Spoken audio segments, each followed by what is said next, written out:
그 잘생긴 얼굴을 뒤에까지 보여드리려고 그랬는데 잘 안 되네요. 네, 반갑습니다. 아까 뭐 간단하게 인사를 드렸습니다만 우리 권순용 회사에서 주임입니다. 그래서 권 주임이 소개를 거창하게 했는데 사실 뭐 그렇게 대단한 시간을 내서 온 건 아니고요. 모임 취지를 들어보니까 굉장히 그 모임 취지 자체가 좋고 어떻게 보면 뭐 하나 제가 뭐 조금이라도 여러분들한테 도움이 된다면 그거 하나로서 충분한 값어치가 있다고 생각을 하고 내려왔습니다. 그 전문적으로 이런 강의를 하는 사람이 아니니까 다소 조금 부정한 게 있더라도 이해를 해주시고, 제가 사전에 어떤 주제를 가지고 얘기를 했으면 좋겠느냐라고 권주임한테 물어보니까 특별한 주제를 정한 게 아니라 아까 조금 전에 말씀하신 것처럼 그런 일반적인 내용을 가지고 제가 회사에서 우리 신입사원들 들어오면 해주는 얘기를 조금 곁들여서 약 1시간 동안 말씀을 드리도록 그렇게 하겠습니다. 혹시 질문이 있으시면 끝나고 나서 질문을 해주시면 제가 많은 범위 내에서 충실하게 답변을 해드리도록 그렇게 할게요. 이렇게 줄기를 이렇게 크게 3가지로 정리를 해가지고 왔더라고요. 뭐 학창 시절, 그리고 뭐 인생관, 그리고 경영을 하는 데 있어서 어떤 뭐 가치관이나 애로사항, 이렇게 보면 크게 3가지였던 것 같습니다. 근데 저는 솔직히 여러분들께서 이때까지 여기 참석하시면서 어떤 말씀들을 많이 들으셨는지는 모르겠는데 저는 평범함과 꾸준함에 진리가 있다고 생각하는 사람이고 그렇게 살아왔다고 생각을 하고 있습니다. 그래서 막상 이렇게 여러분들 앞에서 얘기를 하려고 보니까 그렇게 특별한 게 없는데 과연 어떤 얘기를 해줘야 여러분들한테 도움이 될까 고민이 좀 됐었어요, 솔직히. 하지만 그 평범한 꾸준함이 어떤 건지를 제가 생각하는 범위 내에서 말씀을 드리도록 그렇게 하겠습니다. 여러분들 여기 계신 분들은 20대 후반, 뭐 30대 넘어가신 분 혹시 있으세요?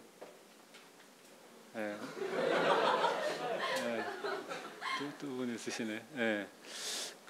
대부분 20대에 계신 분들로 알고 제가 중학교 들어가던 해가 1980년이었습니다.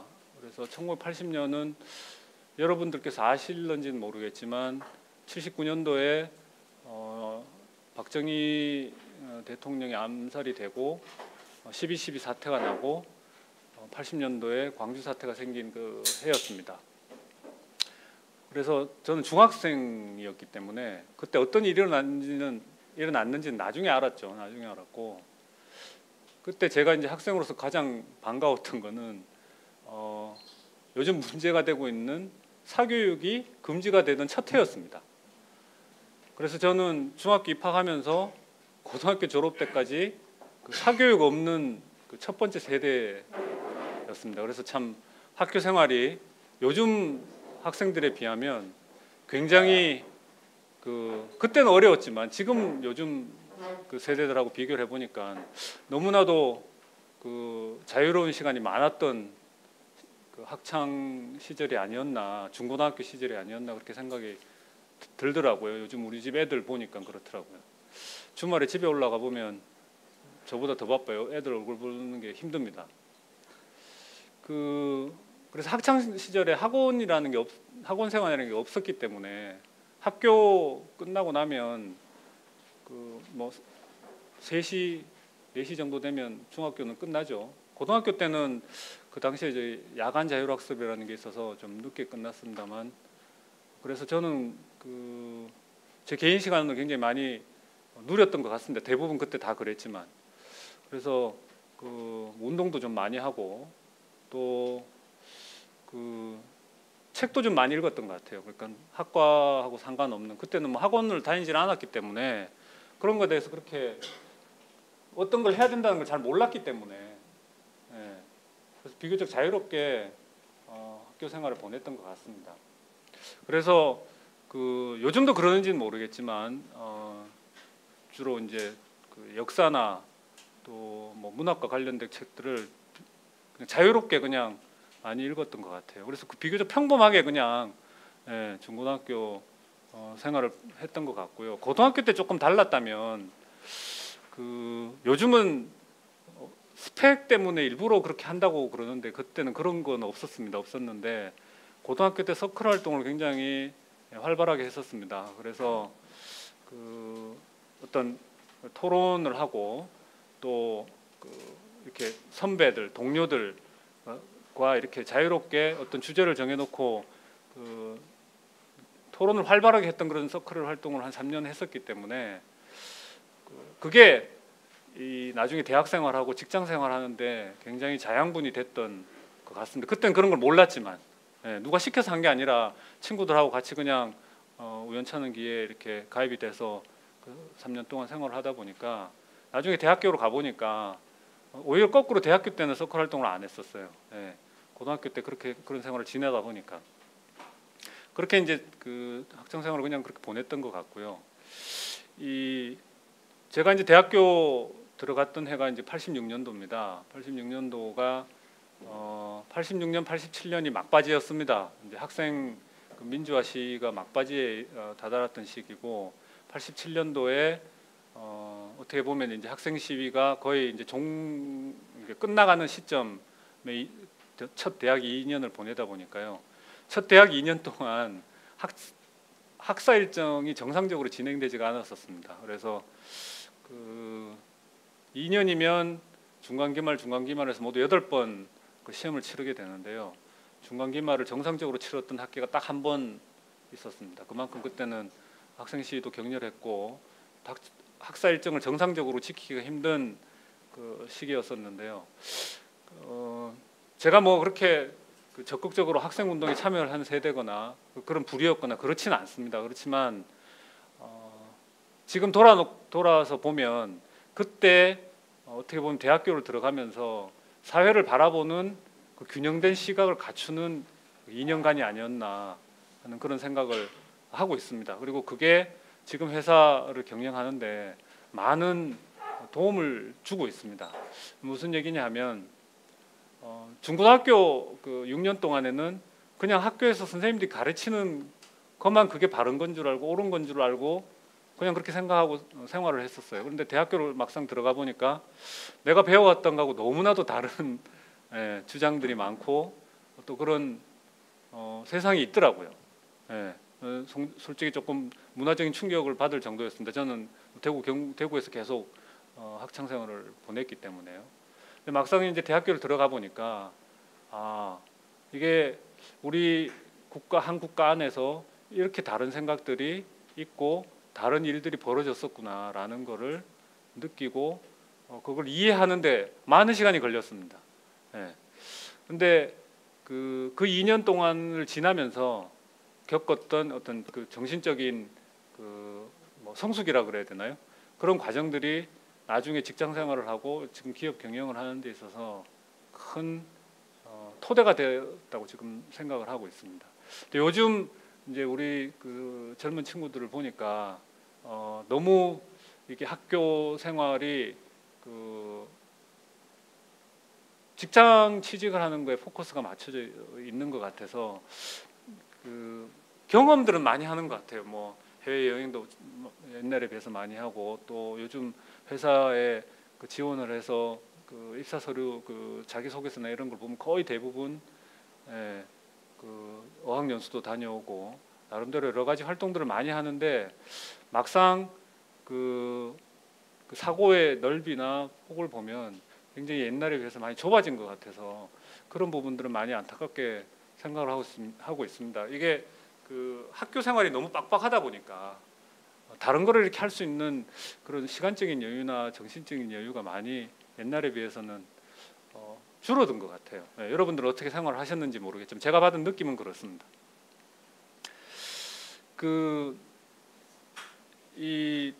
제가 이제 학교 생활을 하면서 우리 후배들한테 많이 해주는 얘기 중에 하나가 여러분들은 어떻게 생각하실지 모르겠지만 여기 인생은 한 방이다라고 생각하시는 분 혹시 있으세요? 인생은 한 방이다.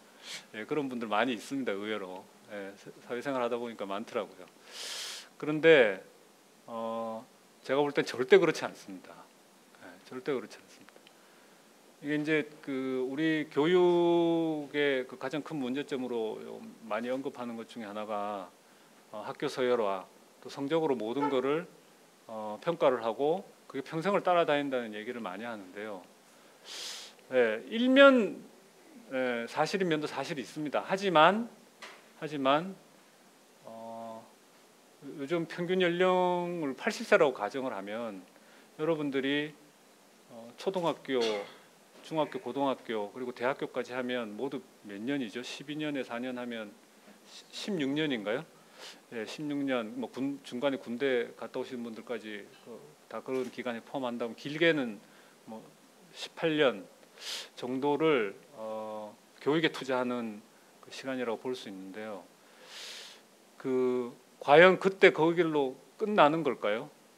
예, 제가 볼 때는 그렇지 않다고 생각을 하고 있는 사람 중에 하나입니다. 학교를 졸업하고 학교를 나오는 순간 나는 이제 다시는 책 볼 일이 없다라고 생각을 하시면 그걸로 경쟁에서 벌써 출발선상에서 서 있는 겁니다. 우리 젊은 분들한테 이제 그 학교 생활과 관련해서 제가 이제 첫 번째로 부탁드리고 싶은 거는 학교 문을 나서는 순간 그때부터 시작이라는 마음가짐을 가지고 사회생활을 시작을 하셔야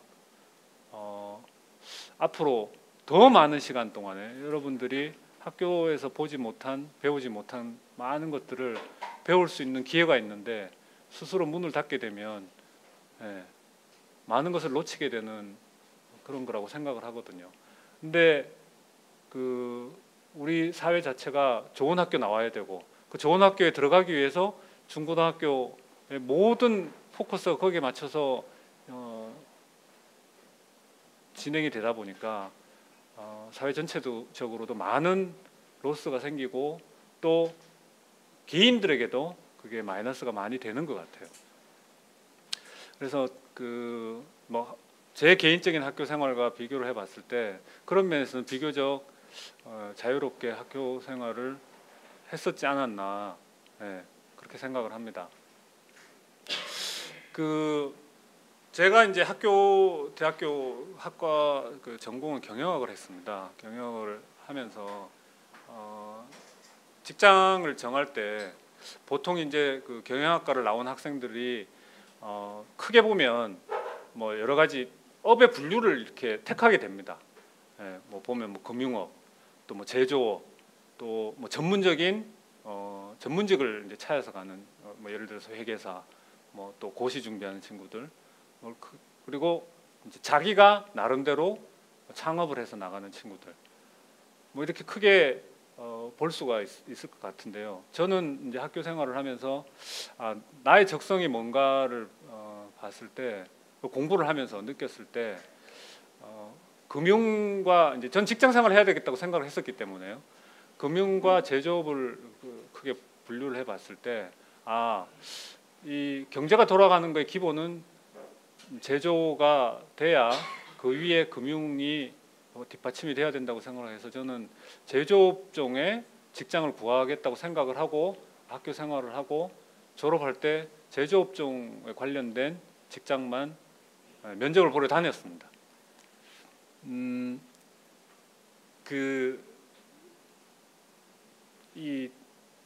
우리 대학생들이 이제 요즘도 많이 그런 편이지만요. 그 당시에는 지금에 비하면 직장 구하기가 용이했었어요. 지금에 비하면 면접도 사실은 어떻게 보면 크게 외모에 무슨 문제가 있거나 뭐 말을 더듬다거나 그런 정도만 아니면 자기가 눈높이만 적당히 조절을 하면 어느 정도 취직은 가능한 그런 시절이었습니다. 그래서 지금에 비하면 학교 대학 생활하는 거에 물론 그때도 나름대로 스트레스를 받고 불안감이 있었겠지만 지금 세대에 비하면 많이 나았던 시절이 아니었나 싶은데요. 면접을 이렇게 가보니까 이렇게 대기업, 저도 뭐 대기업에 취직을 하기 위해서 면접을 많이 보러 다녔었습니다. 면접을 막상 가보니까 대단한 걸 물어볼 줄 알았는데 막상 가보니까 물어보는 건 다 똑같더라고요. 예, 요즘도 그런 질문을 하는지 모르겠는데 저는 그런 질문 안 하는데, 예, 아버지가 뭐 하시냐, 그리고 그 경영학 전공했다 그러니까 그 대학교 1학년 때 나올 법한 그 시험 제목 같은 경영학이 뭐라고 생각하느냐 등등, 예, 이런 일반적인 질문들을 많이 하시더라고요. 근데 그래가지고 직장을 막상 들어가 보니까 처음 1년 동안 솔직히 야, 내가 이런 일을 하려고 4년 동안 그렇게 고민하면서 직장을 들어왔어야 되나 하는 생각이 들 정도로 너무나도 평범한 심부름, 복사부터 시작해가지고 간단한 서류 작성 등등의 평범한 일들밖에 없었습니다. 그런데 저는 뭐 학교 다닐 때부터 제가 무슨 특별히 머리가 대단히 좋아가지고 그 공부를 잘했다거나 이런 스타일도 아니었고, 저는 한글을 깨치는데 굉장히 늦어가지고 초등학교 2학년 때 돼가지고 한글을 겨우 다 깨쳤거든요. 1학년 때 너무 힘들었습니다. 그래서 그만큼 좀 느렸습니다. 느려가지고 남들이 한 번 할 거를 꼭 2번을 해야 비슷한 수준이 되는 그런 편이었었어요. 그래서 공부를 하는데도 시간이 남들 하는 거에 2배는 걸렸습니다. 뭐 대학교 졸업할 때까지 그런 편이었습니다. 그래서 그 모든 일에 항상 시작할 때 난 뭔가 부족하다고 생각을 하고 항상 시작을 했었어요. 그러다 보니까 뭐 회사 일할 때도 마찬가지였습니다.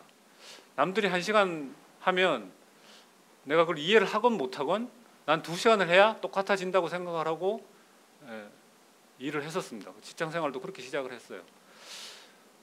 그런데 그렇게 한 6개월 하니까, 첫 직장에서 한 6개월 하니까 조금, 그때 이제 저는 스스로 제가 느끼게, 나를 보는 나 직장 상사의 눈이 좀 다르구나 라는 걸 느꼈습니다.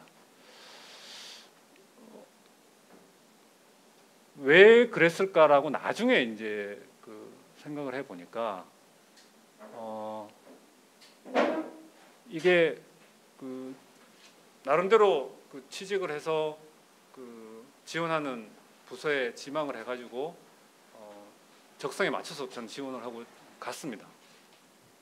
뽑았을 때는 어느 정도 기대 수준이라는 게 항상 있게 마련이거든요. 뽑는 사람 입장에서는 그 기대 수준에 자기가 뽑은 사람 입장에서 봤을 때 넘어선 거예요. 그러니까 기대했던 것보다 훨씬 노력을 하고 뭐라 그래야 되죠? 그 잔꾀를 안 부리는 그런 편이었습니다. 그래서 저도 제가 스타일이 그렇다 보니까 그런 사람을 좋아합니다. 좋아하는데 그 인생은 한 방이다라고 생각하지 않는다는 거하고 같은 얘기인데요. 직장 생활을 그런 마음가짐을 가지고 시작을 했고, 제가 우리 이제 그 어른께서 하시는 이 화신에 오기 전까지는 그렇게 생활을 했었어요. 그런데 그게 굉장히 사소한 차이인 것 같지만 여러분들이 이제 졸업을 하시고 회사에 들어가시면 아마 그 굉장히 짧은 시간에 중요한 차이를 만들어내는 거라고 생각을 합니다. 보입니다. 여러분들 동료, 직장 선배 눈에는 금방 보여요. 그게 쉬울 것 같은데 쉽지 않은 것 중에 하나입니다. 왜냐하면 사회생활을 시작하게 되면 여러분들께서 생각하는 것처럼 대단히 화려한 뭐가 기다리고 있는 게 절대 아닙니다.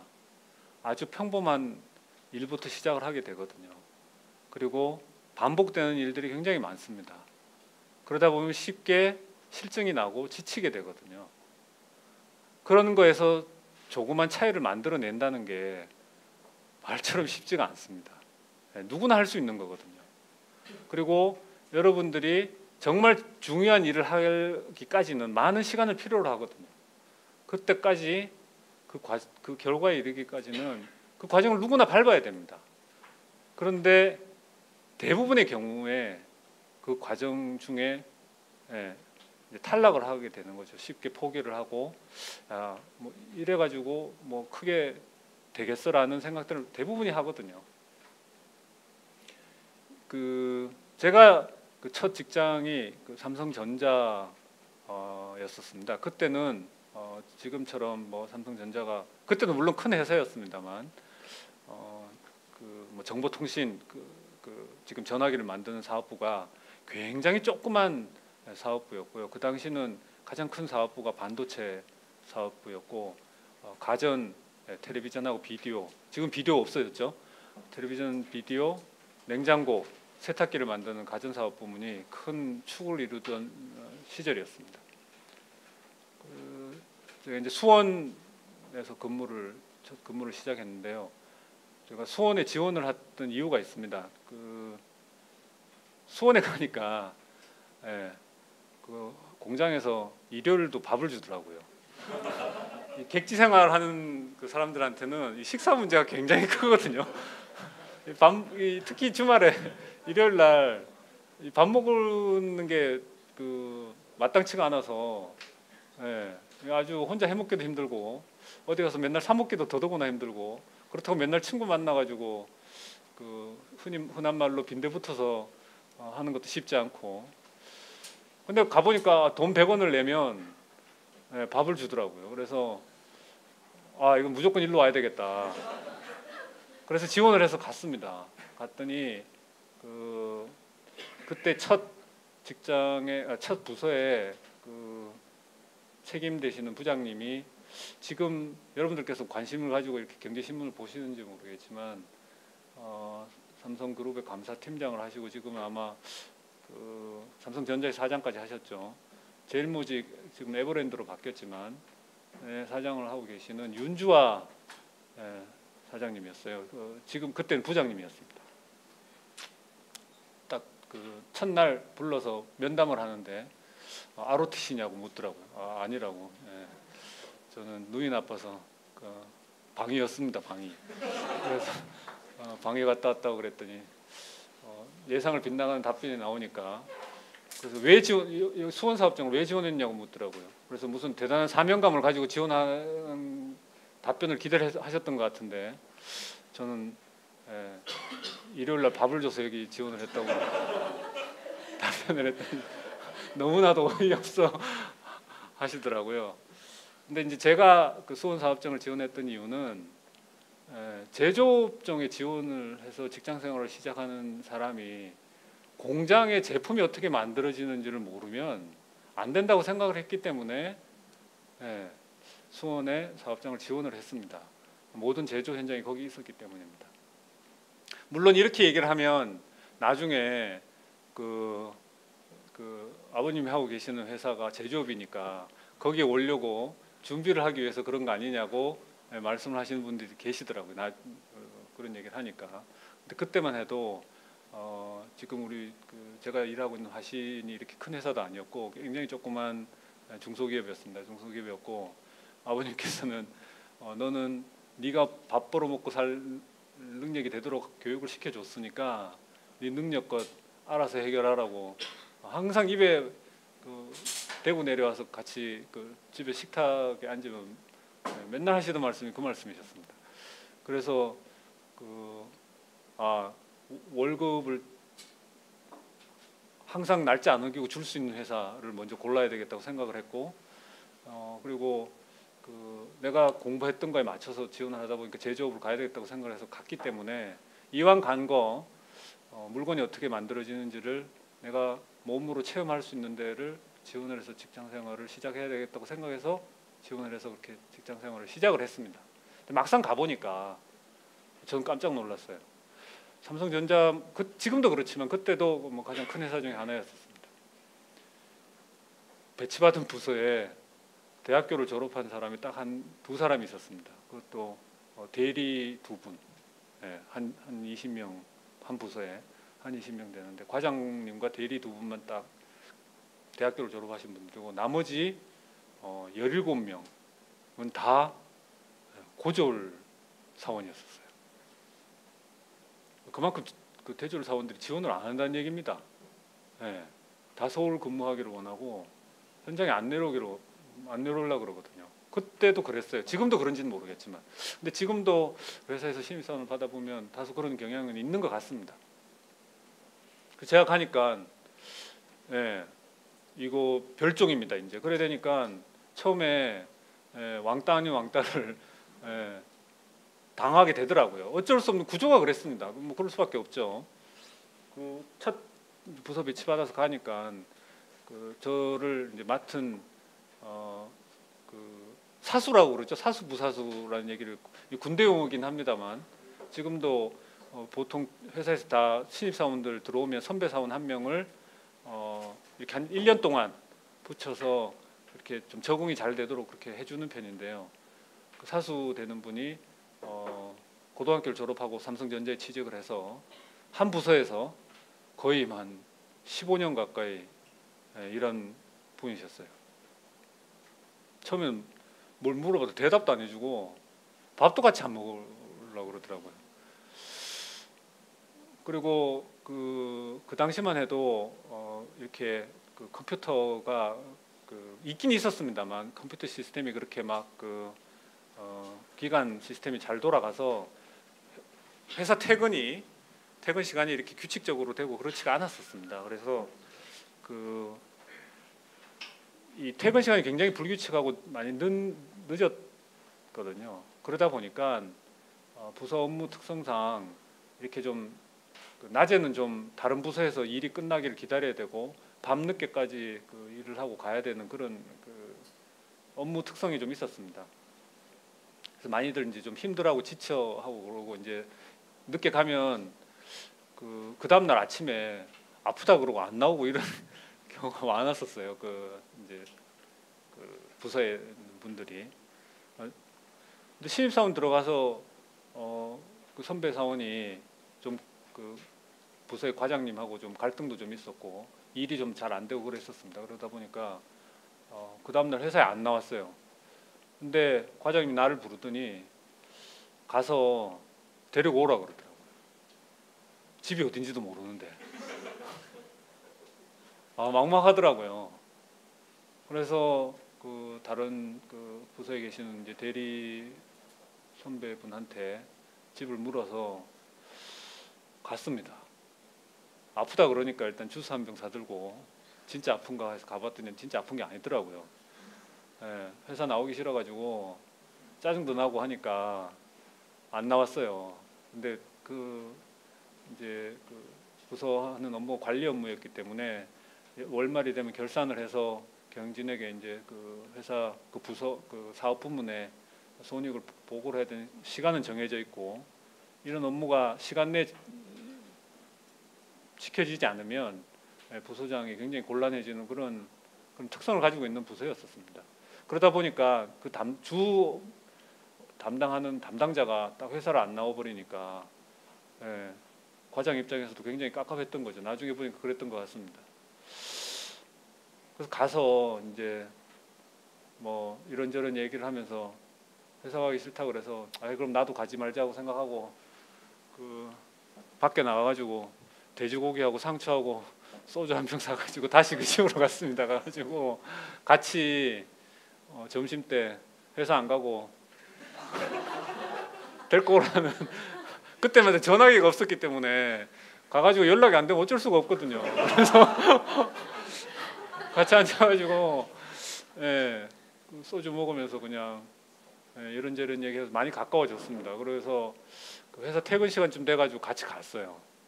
회사에 가가지고 이제 사실 그때 가서 일을 하면 일을 하는 데는 전혀 지장이 없었습니다. 어차피 그때쯤 일이 시작되는 저거였었기 때문에.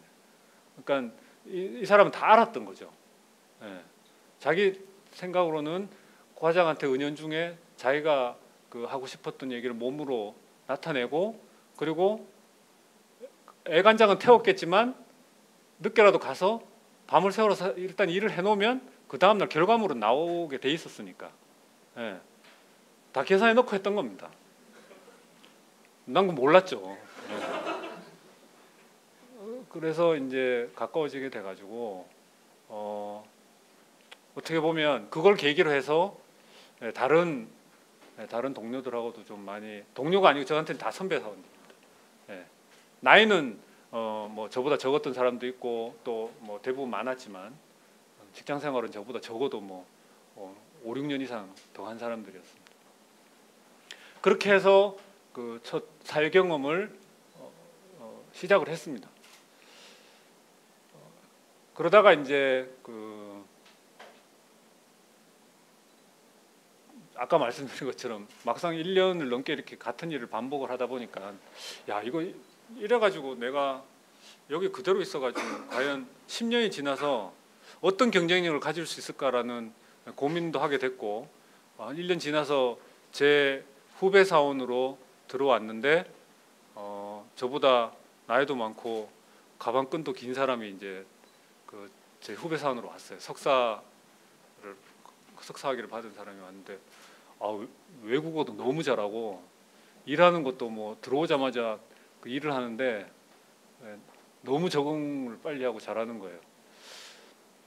그래서 제가 딱 그 사람을 보고서 느낀 게 내가 여기 있다가는 저 사람한테 밀려가지고 1년도 못 가서 낙오자가 되겠구나, 그런 생각이 언뜻 들었습니다.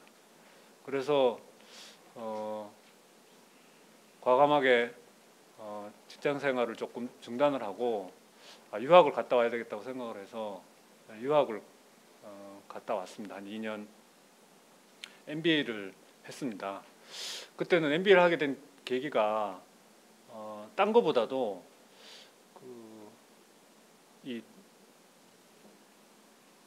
우리 대학교에서 배운 걸 가지고 직장생활을 막상 해보니까 제 시야가 너무 좁았고, 그때만 해도 외국을 나갈 수 있는 기회가 굉장히 드물었거든요. 그리고 일단 외국어가 너무 안 되는 거예요.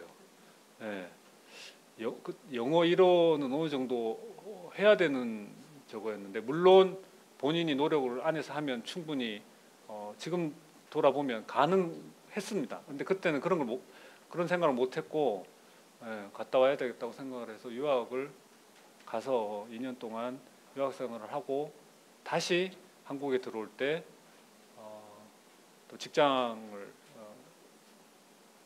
미국에서 인터뷰를 해서 직장을 들어갔습니다. 그때는 이제 화학회사에 들어갔습니다. LG 화학이라는 데를 들어갔는데요.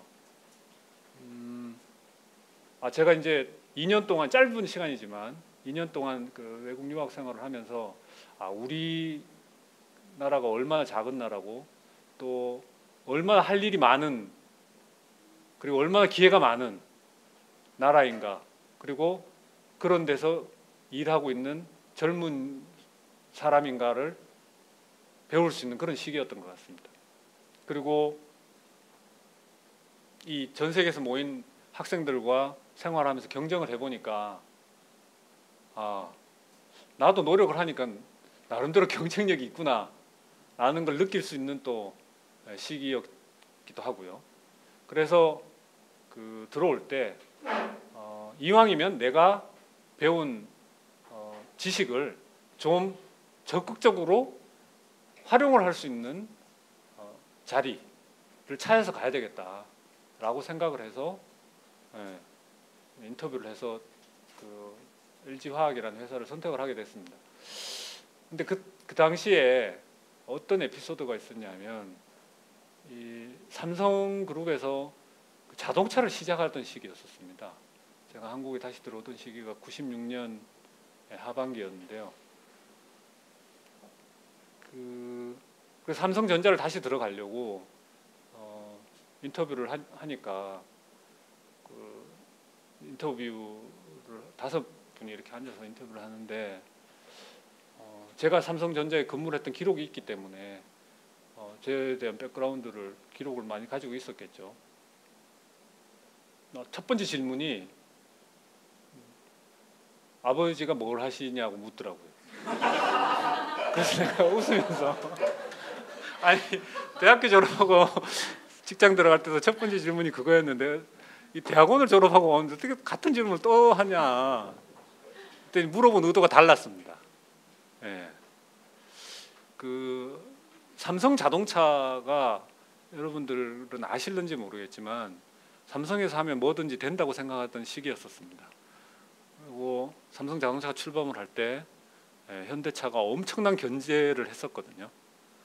견제하는 방법 중에 하나가 현대자동차에 부품을 납품하던 납품 협력업체가 삼성자동차에 납품을 못하도록 굉장한 압력을 넣던 시기였습니다. 그건 전 나중에 알았어요. 그래서 그걸 또 물어보시냐고 했더니 웃으시면서 물어본 의도가 아버지가 뭘 하는지 몰라서 물어본 게 아니라 이런 거를 만든 회사로 알고 있는데 아느냐 그러더니 뭘 만드는지는 난 잘 모른다. 하지만 자동차 부품을 만든다는 것만 알고 있다라고 이제 답변을 했어요. 그랬더니 그래서 삼성그룹에서 자동차를 하기 때문에 삼성그룹 내에서 자동차 부품을 하는 그 회사로 삼성전기를 지정을 했다. 그래서 삼성전기로 배치를 하려고 그러는데 가능하냐? 하고 물어보더라고요.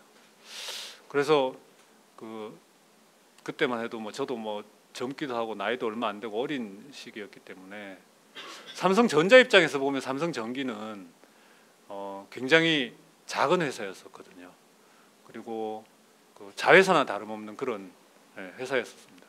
그래서 제가 삼성전자에 있다가 유학을 와서 다시 돌아가는데 삼성전자로 가도 시원찮을 판인데 삼성전기로 가라 그러냐. 내 입장에서 안 맞는 것 같다. 그리고 자동차 부품을 한다고 그러는데 그거는 나하고는 별로 상관이 없는 것 같은데 라고 이제 답변을 했습니다. 일단 알겠다 그러더라고요. 그러면 이런저런 질문을 하고 그 다음에 다른 질문이 뭐였는지는 지금 기억이 안 납니다. 그래서 끝나고 나서 미국에서 이제 장거리 전화로 이제 아버님한테 전화를 했습니다. 오늘 이제 면접을 하고 왔는데 이런 일이 있었다. 그래서 만약에 오라 그러면 가도 되겠느냐라고 말씀을 드렸어요. 그랬더니 펄쩍 뛰시더라고요. 이 조그만 거 붙잡고 있는 것까지 못하게 만들려고 그러냐고. 절대 가면 안 된다 그러시더라고요. 저는 깜짝 놀랐어요. 야, 이 정도로 신경을 쓰면서 부품을 납품을 해야 되나? 라는 생각이 들 정도였었습니다. 근데 나중에 와보니까 그랬을직하다는 생각이 들었습니다. 나중에 와보니까.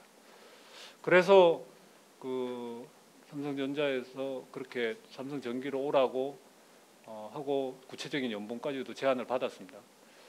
받아놓고 그때는 이제 인터뷰를 여러 군데 했으니까요. LG화학을 딱 했는데 제안하는 자리가 제가 원하던 자리였고 그래서 급여는 삼성에서 주겠다는 급여보다는 작았습니다. 작았는데 제가 원하던 일을 할 수 있는 자리였었기 때문에 LG화학으로 갔습니다. 가서 일을 시작을 이제 경력사원으로 들어갔으니까요. 이제는 조금 입장이 달라졌죠. 신입사원으로 들어간 게 아니라 경력사원으로 들어갔기 때문에 이제 담당 임원이 바라는 기대 수준도 다르고 또 부서에 있는 동료들이 보는 눈도 다를 수밖에 없습니다. 갑자기 중간에 강력한 경쟁자가 부서에 들어온 거거든요. 동료 입장에서 보면. 그런데 이제 저는 직장 생활을 어느 정도 하고 이제 또 유학을 하고 들어갔기 때문에 첫 사회생활을 했던 거에 비하면 굉장히 쉽게 부서 생활에 적응을 했던 것 같습니다. 그런데 96년도에 들어가서 97년도에 무슨 일이 있었는지 여러분 혹시 아세요? 97년 11월 달에 IMF라는 전대미문의 국가적으로 보면 큰 위기였었죠. 직장 생활하는 사람 입장에서 보면 참 그것만큼 재수 없는 일이 없었습니다. 경력사원으로 딱 들어왔는데 이거 까딱 잘못하다간 바로 잘리게 되는 그런 상황이에요. 그 당시에 어느 정도였었냐면요. 아침에 출근을 하면 책상 앞에 핑크빛 봉투가 올라오면 짐 싸서 이제 가야 됩니다. 그랬었어요. 실제로 제가 일했던 부서의 부장님 한 분도 그렇게 해서 그만두셨고 그게 모든 부서에 그런 일들이 일어났던 그런 시기였었어요. 그리고 급여도 대폭 깎이고. 예. 근데 그때 제가 직장 생활하면서 느꼈던 것 중에 하나가 그 당시에 우리나라 대기업들이 어느 정도로 방만했었냐면 제가 이제 막상 그런 일이 닥치다 보니까 전공했던 분야와 매칭이 돼서 LG화학이라는 전체 LG화학이 사실 LG그룹에서 보면 그룹의 모태기도 하고 그 당시만 해도 LG화학과 LG전자가 그룹의 큰 두 축을 이루고 지금도 그렇습니다만 그러다 보니까 LG화학에 딸린 그 관계사들이 굉장히 많았었어요. 엄청나게 많았고 그 모든 그 부실을 전부 다 LG화학이 떠안으면서 끌고 가던 그런 시기였었습니다. 한 해 1년 이익이 100억이 나면 잘났다고 했던 시절이었어요. 지금으로 봐서는 말도 안 되는 그런 시기였었죠. 그래서 IMF가 닥치면서 제가 담당했던 업무가 그 당시 정부에서 요구했던 거가 그룹의 대기업들한테 요구했던 거 부채 비율 200%를 맞추라는 게 요구 사항이었었습니다. 지금은 웬만한 대기업들이요 부채 비율 200% 되는데 거의 없습니다. 근데 그 당시는 웬만한 회사들이 다 부채 비율이 500%가 넘던 시절이었어요. 500%만 돼도 굉장히 건실하다고 할 정도로 우리나라 기업들이 굉장히 방만한 경영을 하던 시기였었습니다.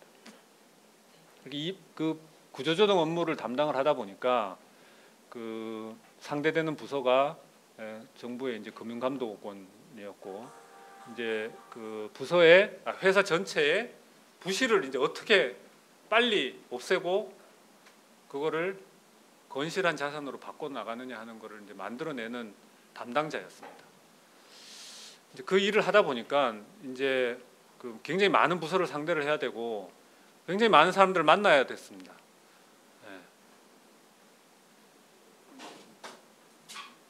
데이터라는 게 제 책상에서 나오는 게 아니잖아요. 각 현업 부서에서 만들어지는 거를 제가 취합을 해서 그걸 어떤 방향으로 안을 만들어서 의사결정자가 의사결정을 할 수 있도록 해주느냐 하는 게 제 업무였었기 때문에. 그런데 그 일을 하는 데 있어서 전화기 들고 전화하면 되는데 저는 경영사원으로 온 데다가 전화 상대방 너머에 있는 사람들을 잘 모를 수밖에 없는 담당자였습니다. 그 업무를 담당할 정도 되면 보통 정상적인 경우라면 어느 정도 회사에서 그 부서에 제가 일하던 부서에 정도 되면 전화 한 통하면 모든 게 해결될 수 있는 위치에 있는 사람이었겠지만 저는 그런 입장이 아니었었기 때문에 전화를 하고 일단 무조건 그 부서에 갔어요. 가서 그 사람이 어떤 사람인지 마주 앉아서 얘기를 하고 제가 원하는 자료를 어떤 식으로 해야 된다라는 거를 직접 만나서 얘기를 하고 나를 알 수 있도록 그 상대방을 이해를 시켰습니다. 시간은 많이 걸리죠. 그거 굉장히 피곤한 일입니다. 근데 그렇게 한 2달을 하니까 적어도 이제 그 LG화학 내에서 모든 관리부서, 그게 어느 지역에 있는 공장의 관리부서가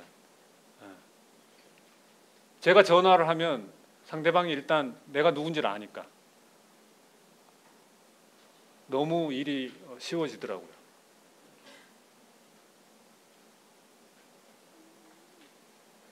그렇게 한 6개월 하면서 제가 제일 그때 부러웠던 회사가 어디였냐면 대우그룹이었었습니다. 이제 각 그룹에서 그 안이 만들어지면 그거를 다 취합을 해서 이제 그 금융감독원 주 담당자를 상대로 이렇게 자료 설득도 하고 우리가 어느 시기에 언제까지 어떻게 되고 요거에 인정을 받으면 할 수 있다 없다를 설득을 하고 이런 과정을 거쳐야 되는데 그렇게 되면 거기에 여러 그룹에서 담당자들이 많이 오게 마련이거든요. 모든 그룹에서 다 어떻게 줄이겠다고 하는데 그 당시 대우그룹만 그 반대로 했었습니다. 그 반대로. 그때는 그게 너무 부러웠었어요. 야, 이런 와중에도 투자를 해서 이거를 돌파를 하겠다고 하는 회사가 있구나 라고 생각을 했는데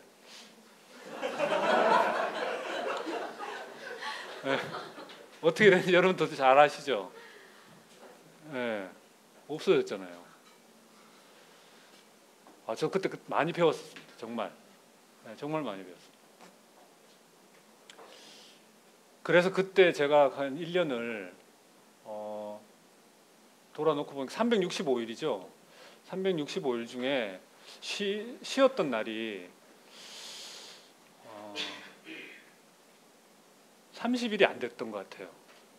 네, 30일이. 온전히 쉬었던 날이. 그리고 그 30일 중에도 네, 상당 시간을 회사 집에 와서까지 하지 않으면 안 됐던 시기였던 것 같습니다. 그런데 그 와중에도 이 대기업들이 대리 승진하고 과장 승진하려면 요즘도 그런지는 모르겠습니다만 영어 시험 쳐야 됩니다. 그땐 그랬습니다. 그래서 영어 시험 점수가 있어야 되는데 부서의 업무 특성상 영어가 전혀 필요가 없는 부서였고 회사 업무만 잘하면 됐던 부서이기 때문에 그 대리 과장들이 그 업무 평가 점수는 좋은데 영어 점수가 없어가지고 진급을 못하는 그런 시기였었어요. 그래서 부서의 부장님이 야 이런 고민이 있는데 어떻게 했으면 좋겠냐 그래서 그러면 아침에 좀 일찍 와서 같이 영어 공부를 하자. 네. 학원 가기 힘드니까 내가 그 시간을 투자를 하겠다. 그래서 어떻게 했었냐면 회사 부서 업무가 끝나면 한 8시쯤 되면 임원이 퇴근을 하시거든요. 그래서 임원방에 들어가면 그 당시에 그 텔레비전하고 비디오가 같이 겸용으로 돼 있던 그런 텔레비전이 있었습니다. 여러분들 지금 아실는지 모르겠는데 VHS 비디오 테이프 혹시 아세요? 네, 그걸 이제 텔레비전 그 밑에 꼽아놓고 CNN 뉴스를 녹화를 했습니다. 네, 한 30분 녹화를 해서 그 다음 날 아침에 7시에 이제 그 회사 회의실 하나 빌려가지고 7시에 이제 부서원들 오라 그래서 7시에 같이 이제 그걸 틀어놓고 1시간 동안 리스닝 하면서 그 들은 대로 써서 어떤 문구가 시험에 잘 나오니까 이런 걸 중심으로 저걸 하자, 외워라 이렇게 해서 한 석 달을 했었어요. 그러니까 제가 그때 출퇴근을 어디서 했었냐면 여의도에 출퇴근을 기흥에서 했었습니다. 기흥에서 여의도까지 가려면 그때는 지하철이 없어가지고 그 양재역까지 와서 양재역에서 출퇴근 버스를 타고 이제 통근 버스를 타고 그 여의도까지 갔었거든요. 한 1시간 반 정도 걸립니다. 그러면 7시까지 가려면 집에서 4시 반에 5시에 나와야 돼요. 그리고 그 퇴근하는 시간이 제가 아까 말씀드렸잖아요. 8시에 임원 퇴근할 때까지 기다렸다가 그 녹화 떠야 되잖아요. 녹화 뜨고 나면 30분 동안 그 녹화 뜨고 나서 그 내용이 뭔지 또 정리를 해야 될 거 아닙니까? 그 다음날 강의를 하려면. 그러니까 집에 가서 잠자는 시간이 4시간 정도밖에 안 되는 생활을 한 몇 개월 했었습니다. 석 달을 했더니 많이 우리 부서원들 도움을 많이 받았어요. 그런데 석 달 하면서 제가 느낀 게 뭐였냐면 제가 힘들어서 그만둔 게 아니라 그 강의를 듣는 사람들이 7시에 나오는 게 힘들어서 한 사람 한 사람씩 없어지기 시작하더니 석 달째 되니까 2사람밖에 안 남더라고요. 그래서 그만뒀습니다. 내가 이게 그 강의가 너무 재미없어서 그러냐 뭐 방법을 바꿔볼까 하고 했더니 힘들어서 못하겠다고. 그래서 그런 에피소드가 있었어요. 그런데 제가 아까 말씀드렸잖아요. 제가 그 저의 장점이나 특기는 어떤 그 남들보다 뛰어난 머리가 있거나 뭐 대단한 어떤 창의력이 뛰어나다거나 저는 그런 사람은 절대 아닙니다. 절대 아닌데 그 남들보다 좀 꾸준한 면이 좀 있어요. 뭐든 뭘 할 때 짧은 시간에 승부를 보는 거는 저는 절대 못 이깁니다. 그런 승부는 제가 감당을 못 해내는데요. 조금 타임 프레임을 늘리는 승부에는 자신이 있습니다. 꾸준한 거에는 당해낼 재간이 없거든요. 당해낼 재간이 없어요. 그때 저 친구는 경영사원으로 들어왔는데 뭔가 조금 생각하는 게 다르구나 라고 부서장이 그렇게 생각을 하셨던 것 같아요. 그래서 IMF 끝난 다음에 제가 이제 경영사원으로 대리로 원래 이런 강의를 하면 약간의 과장과 또 본인 자랑이 조금 들어가야 설득력이 있으니까 그런 걸 감안해서 들으십시오. 회사에 특진 제도가 있습니다. 특진 제도가 있는데 대리에서 과장 되는 특진, 과장에서 차장 되는 특진이 회사 전체 내에서 1년에 2명씩 특진을 시킵니다. 특진을 시키는데 제가 이제 대리에 들어간 지 1년밖에 안 됐는데 저는 몰랐었어요. 나중에 알았지만 특진 대상자에 들어갔습니다. 그러니까 부서 담당 임원이 그 추천서를 쓰면 어떻게 하냐면 다면 평가를 하도록 돼 있더라고요. 나중에 알았습니다. 이것도 제가 모르는 사이에 회사 임사부서에서 저하고 같이 일을 했던 모든 관련 부서에 이런 사람을 특진 대상자로 선정을 했는데 특진을 시켜줘도 되겠느냐는 의견을 달라는 편지를 그 상대방 담당자들한테 다 보냈더라고요. 나중에 알았어요. 언제 알았느냐? 그 과정을 거치고 나서 거기에 통과가 되면 사업 부문장 이제 전무급 이상 되는 부문장님들이 계십니다. 이제 그 사장님부터 시작해서 여러 계층의 부문장님들이 계시는데 그 인터뷰를 하도록 되어 있습니다. 인사부서에서 이제 연락이 왔는데 어느 날 인터뷰가 있으니까 인터뷰를 하러 가라고 그러더라고요. 그래서 이게 뭐냐라고 물어보니까 그때 제 옆에 있던 제 동료가 넌 몰랐지만 이런 일이 있었다. 나도 거기에 리뷰를 해서 보내줬다고 그러더라고요. 그때 알았습니다. 제가 그 당사자가 됐다는 거를. 그래서 인터뷰를 하러 갔죠. 갔더니 뭐 여러 가지 질문을 많이 하시더라고요. 이제 앉아 계시는 임원분들은 저를 아는 분들도 계시고, 왜냐하면 그 업무 특성상 이렇게 일을 하다 보면 그 사업 부문장님들을 상대를 해야 되는 경우가 많이 있었습니다. 그래서 아시는 분들도 계시지만 또 모르는 분들도 계시고 하니까 여러 가지 질문을 많이 이제 회사 일과 관련된 질문, 또 뭐 인성과 관련된 질문, 또 목표와 관련된 질문, 이런 거를 이제 다면 평가 결과물을 놓고서 거기에 어떤 리뷰를 한 걸 내용을 보고서 질문하시는 분들도 계시고, 질문을 굉장히 제가 볼 때는 회사에 도움이 많이 되는, 제가 회사 생활을 하는데 나중에 도움이 많이 되는 그런 질문들을 많이 하시더라고요. 그래서 이제 그런 과정을 거쳐서 특진 대상자가 돼서 특진을 했습니다. 그래서 1년에 IMF를 겪고 나서 누구는 봉투 받고 집으로 가는데 또 누구는 특진을 해서 진급을 하는, 그게 회사더라고요. 그게 회사더라고요. 잔인하죠. 하지만 그게 현실이었습니다. 그 과정에 제가 제 동료를 집으로 보낸 경험도 있거든요. 부서에 TO는 정해져 있고 그 TO 내에 언제까지 무조건 숫자는 맞춰야 되고, 그래서 누구를 내보내야 되겠다고 딱 부서에서 정했는데 그 말을 저보고 하라고 그러더라고요. 회장님이. 그래서 왜 나보고 하라고 그랬을까?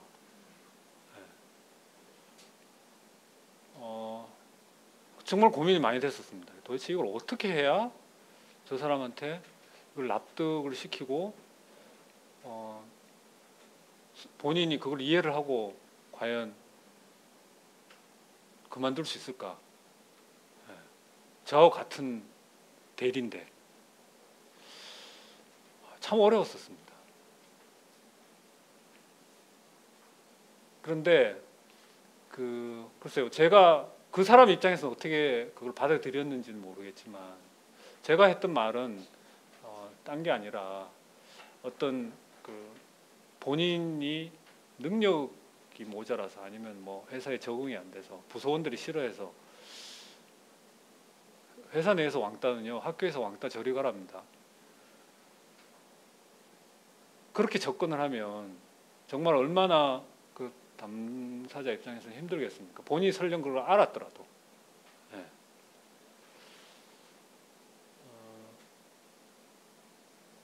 제가 그 사람을 보고 제가 생각하는 그 사람의 장점을 얘기를 했습니다. 그런데 불행하게도 그 장점이 우리 같은 회사, 특히 우리 같은 부서 성격과 맞지 않는 것 같다. 그 성격에 맞는 회사와 업은 어떤 업이 될 것 같다. 그런 쪽을 지금은 젊으니까 지금이라도 한시라도 빠른 시간에 다시 찾아봐서 출발하는 게 좋을 것 같다는 얘기를 했어요. 글쎄요, 제가 지금 정확히 기억은 나지 않습니다만, 그 얘기를 들은 그 동료는 저하고 공교롭게도 나이도 비슷했고, 학교도 저는 학교 얘기도 될려나 모르겠는데 저는 고대를 졸업했는데 그 친구는 연세대학교 졸업생이었습니다. 근데 이제 그런 걸 떠나서 이제 성격이나 이런 게 이제 너무나도 이렇게 부서 업무하고 안 맞는 면이 있어서 공무원이 되라는 권유를 했었습니다. 머리는 좋으니까. 그래서 그만뒀어요. 나중에 공무원이 됐는지는 모르겠습니다. 시험을 본다는 얘기는 들었는데 공무원이 됐는지까지는 모르겠습니다만 그런 참 어떻게 보면 그 적자생존이 공존하는, 그러니까 누구는 승진을 시키면서 누구는 내보내고, 이게 그 기업의 현실이더라고요. 그렇게 직장생활을 어떻게 보면 나름 굉장히 치열하게 했었습니다. 그러다가 제가 이제 우리 화신이라는 회사에 벌써 이거 1시간이 됐네. 죄송합니다. 시간 조절을 좀 해야 되는데, 화신이라는 회사에 우연찮게 오게 된 게 IMF를 겪으시는 걸 제가 옆에서 직장 생활을 하면서, 저는 월급 꼬박꼬박 잘 나오는 회사에 있었거든요. 그런데 IMF를 겪으면서 아버님께서 월급 주는 게 너무 힘들어가지고 그것 때문에 고민을 하시더라고요. 그랬었습니다. 그 당시 모든 중소기업들이. 그리고 빚이 너무 많으니까 이걸 어떻게, 빚만 떠안는 사람이 나오면 파시려고 그랬었어요. 그랬었습니다. 근데 그 당시에 참 다행스럽게도 그 회사의 어려움을 우리 회사에 근무하고 있던 모든 사람들이 분담을 했습니다. 제가 와서 보니까 한 1000명 되던 직원이 한 600명으로 줄었더라고요. IMF를 겪으면서 400명이 넘는 직원이 그만뒀습니다. 그리고 많은 부실 이런 거를 정리를 하고 그 과정을 겪으면서 관리자들도 많이 그만뒀더라고요. 그러다 보니까 그 과정을 겪은 것까지는 좋았는데 그게 IMF 끝나고 나니까 이제 경기도 좋아지고 막 이제 회복이 되는 시점이 됐는데 이제 이걸 일할 중간에 관리를 하고 중간에 그 중간 관리자들이 끌고 가야 되는데 사람이 없는 거예요. 구하기도 힘들고. 그래서 어느 날 아버님께서 갑자기 이런 게 됐는데 회사를 좀 그만두고 올 수 없느냐. 그래서 제가 그때 그랬습니다. 직장 생활로 잘하고 있는데, 그리고 월급도 잘 받고 있고 나름대로 이제 자리도 좀 잡으려고 그러는데 새로운 걸 시작하라고 그러시니까 겁도 좀 나고 좀 많이 망설였어요. 제가 그리고 전혀 이게 대기업에서 일을 하다 보면요,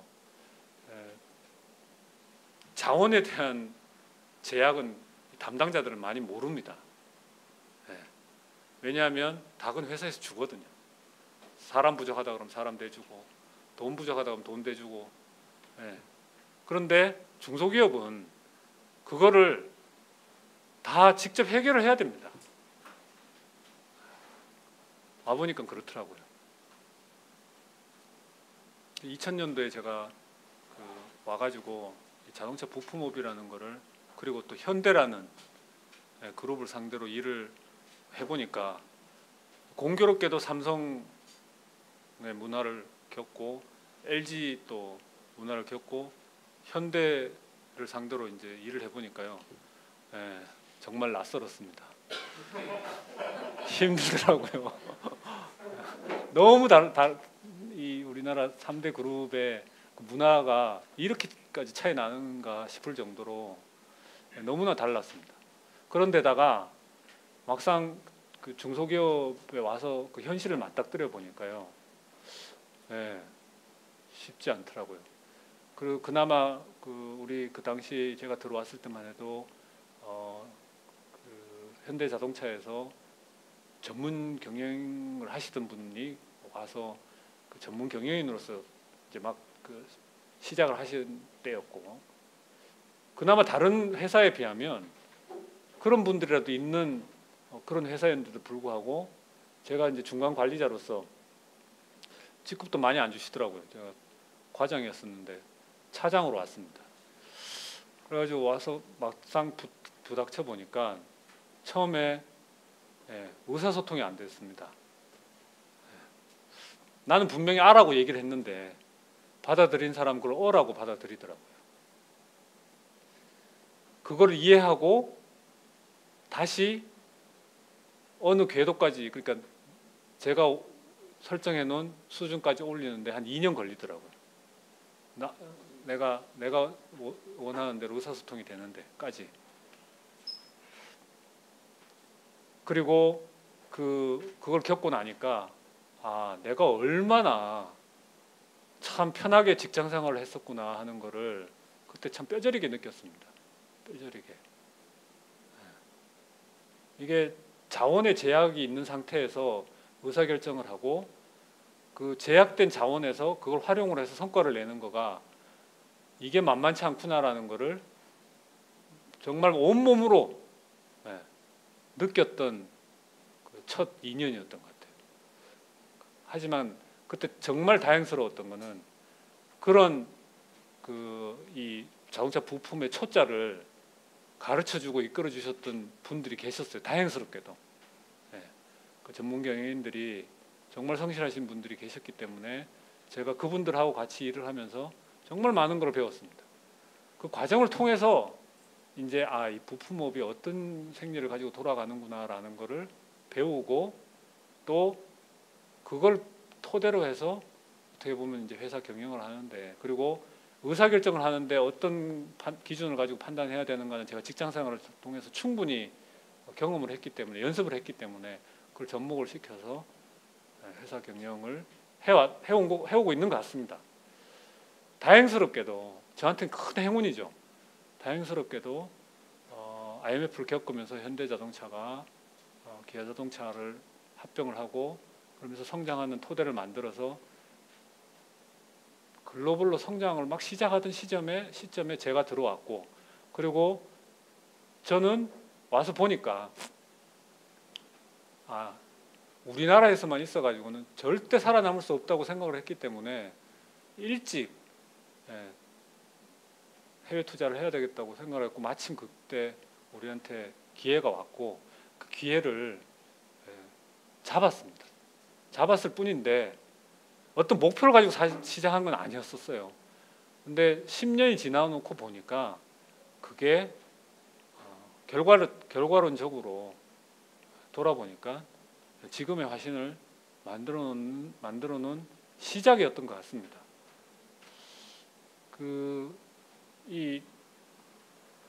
제가 이렇게 직원들하고 간담을 하면 많이 나오는 질문 중에 사장님은 어떤 큰 꿈을 가지고 계십니까? 그리고 그런 걸 가지고 시작을 하셨습니까? 목표를 가지고 계세요? 라고 많이 질문들을 합니다. 근데 부끄럽지만 사실 그렇지가 않거든요. 예. 그 시점에 내가 내 앞에 닥친 거를 어떻게 받아들이고 그걸 얼마나 진지하고 성실한 마음으로 하느냐라는 게 중요하지. 아, 내가 어떤 큰 그림을 그려놨으니까 저렇게 어떤 계획을 짜서 지금 준비를 해서 가야 되겠구나 라고 해서 오진 않았던 것 같아요.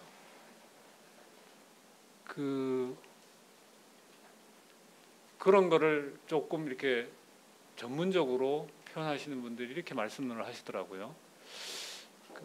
가치로 표현을 하면 목적 가치와 수단 가치가 있다라고 얘기를 합니다.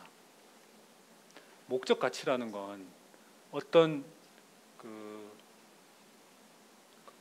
여러분들이 가지고 있는 뭐 꿈, 뭐 희망, 뭐 이런 것들을 달성해 나가는 그 과정과 이 행위에 가치를 부여하고 거기에 의미를 두는 거가 중요하지. 그것으로부터 생기는 결과물, 예를 들면 뭐 돈, 명예, 권력 이런 가치의 목표를 두고 생활을 하면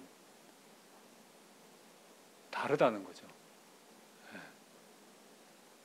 돈을 벌기 위해서 일을 한다? 물론 중요합니다. 10년 뒤에 매출 1조를 만드는 회사, 물론 많은 사람들을 어떤 한 목표에 몰입을 시키고 쉽게 설득을 하기 위해서 그런 것들을 많이 내세우죠. 하지만 중요한 건 거기에 있는 것 같지가 않다는 겁니다. 그걸 어떻게 달성해 나가느냐, 그리고 달성하는 과정을 어떻게 겪느냐가 더 중요하고 소중한 거지. 내가 돈을 벌기 위해서, 매출 얼마를 달성하기 위해서 이렇게 되면 사회에서 나를 어떻게 볼 것 같아서라는 거에 의미를 두고 일을 하는 것과는 큰 차이가 있다고 저는 생각을 합니다. 그래서 여러분들도 좀 여러분들이 생활하는 거에 여유를 좀 두시고 너무 계획을 세워서 뭘 하겠다라고 생각하지 마세요. 그 여정 자체가 의미가 있습니다.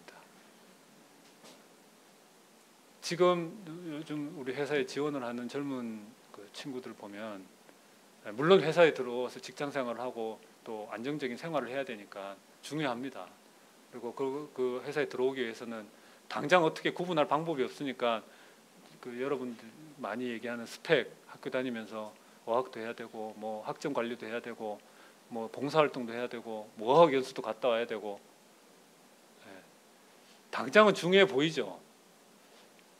의미가 없다는 건 아니지만 거기에만 몰입을 하게 되면 여러분들 삶이 너무 좁아지지 않을까 싶거든요. 같은 여행을 가고 공부를 하고 학점을 따기 위해서 시험을 치더라도 학점에 목표를 두지 마시고 여러분들이 하고 있는, 여러분들이 보는 책에 의미를 두고 내가 이걸로부터 어떤 걸 얻을 수 있구나라고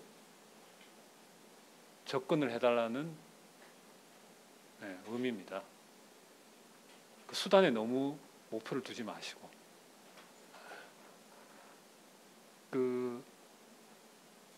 제가 신입사원들 오면 꼭 해주는 거가 마라톤 얘기를 하거든요. 42.195km를 뛰기 위해서는 많은 준비를 해야 됩니다. 그리고 그 과정 중에 반드시 고비가 있기 마련이에요.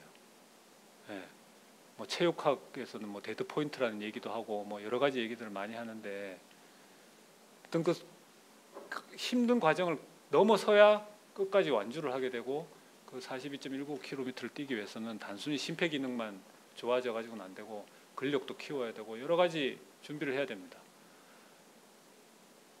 인생도 같다고 생각을 하거든. 저도 아직 뭐 한참 젊은 나이고 아직도 할 일이 많이 있습니다만 여러분들이 이제 사회생활을 시작하시면 아마 학교 다니면서 경험하지 못했던 정말 많은 어려움들이 있을 겁니다. 그리고 슬럼프도 겪게 되실 거고 그 과정 자체를 지금 여러분들이 불안해 내가 과연 30살에 뭐 제대로 된 직장이나 가지고 있을까? 35살에 뭐 결혼은 했을까?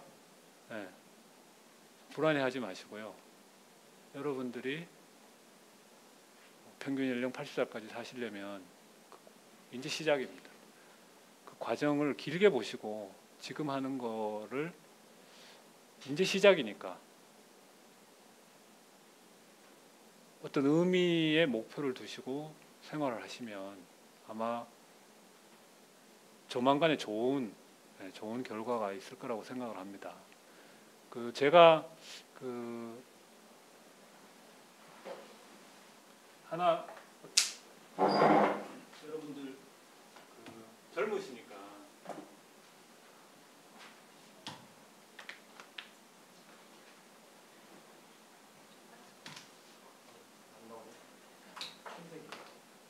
이게 저게 없네요.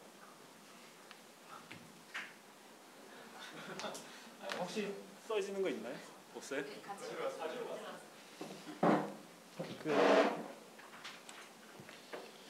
제가 여기다가 한문 두 글자를 쓰려고 그랬습니다. 뭐 없어서 이게 어떻게 말씀을 드려야 될지 모르겠는데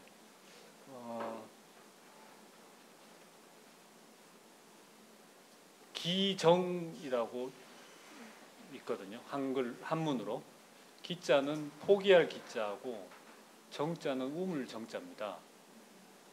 혹시 들어보신 적 있으세요?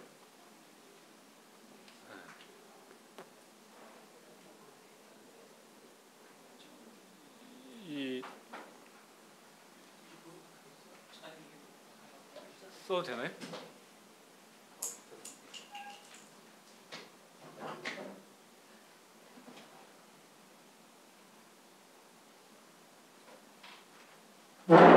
보이세요?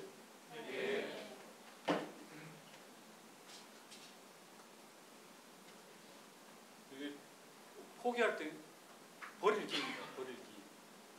우물정자. 앞필이라서 좀 그렇긴 한데. 네. 무슨 의미인 것 같아요? 우물안에 길을 포기하고 네? 밖에 나가라고. 우물 뭐요? 우물안에 있는 것을 포기하고 밖에 나가라고. 아닙니다. 제가 지금까지 말씀드린 거하고 좀 연결이 되는 단어입니다.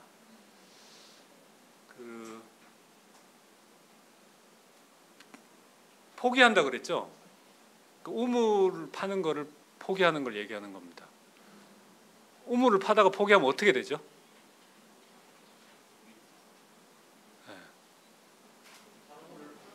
왜 시작했어요? 네. 그럼 뭡니까? 안 판 거하고 똑같은 거죠. 포기하지 마시고 뭐든지 시작을 했으면 꾸준하게 끝까지 결과가 나올 때까지 가야 됩니다.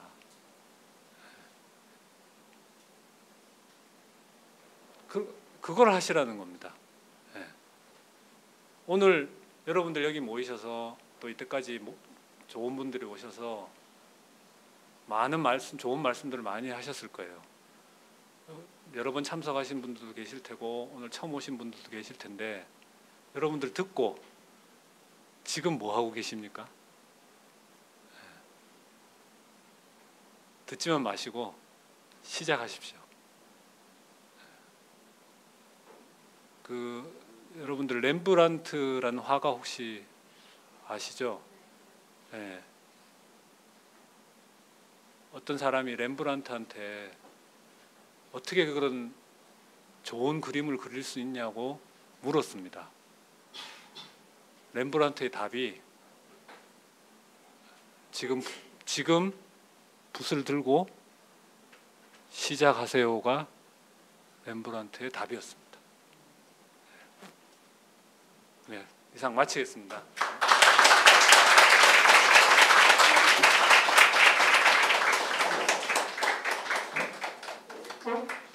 너무 말이 길어가지고.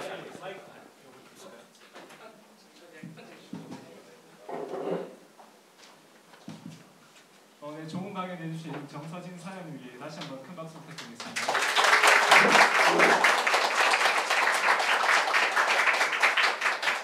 네, 저 강연을 통해서 정서진 사장님께서 살아오신 삶을 많이 들어봤는데 꾸준함과 평범함이 만들어준 정서진 사장님이 계시는 걸 보면서 저희도 꾸준함과 평범을 가지고 그 속에서 의미를 찾고 각자 같은 역할에 최선을 다한다면 정서진 사장님과 같이 멋진 훌륭한 사람이 될 수 있지 않을까라는 저는 생각을 해보았습니다.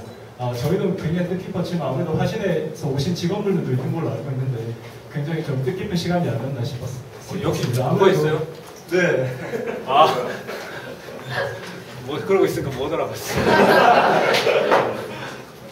아무래도 CEO 분들 이렇게 사람 최고로 만나는 게 사실 쉬운 일이 아니라서 회사에서는 뭐 CEO로서 만나는 거기 때문에 좀 어려움이 있을 수도 있는데 이 자리에서 정서진 사장님의 살아온 삶과 가치관들을 들음으로써 앞으로 경희씨도 그렇고 권순영 서포터즈님도 화신에서 조금 더 적극적으로 열심히 주인의식을 가지고 일을 하지 않을까라는 생각을 해보았습니다. 저희가 7시에 식사를 시작하거든요. 그래서 사장님께서 뜨거운 강연을 많이 해주셔서 시간이 조금 지체되긴 했지만 저희 2부 모임에서도 계속 이렇게 소통할 수 있는 시간이 있으니까 우선 간단하게 궁금한 점이라든지 아니면 강의를 듣고 느낀 점이 있다든지 하고 싶은 말씀 있으신 분들 있으시다면 앞쪽에 나오셔서 말씀해 주시면 좋을 것 같습니다. 혹시 궁금한 거라든지 소감을 발표해 주실 분 계신가요? 네. 회사 사장이라고 특별한 거 없습니다.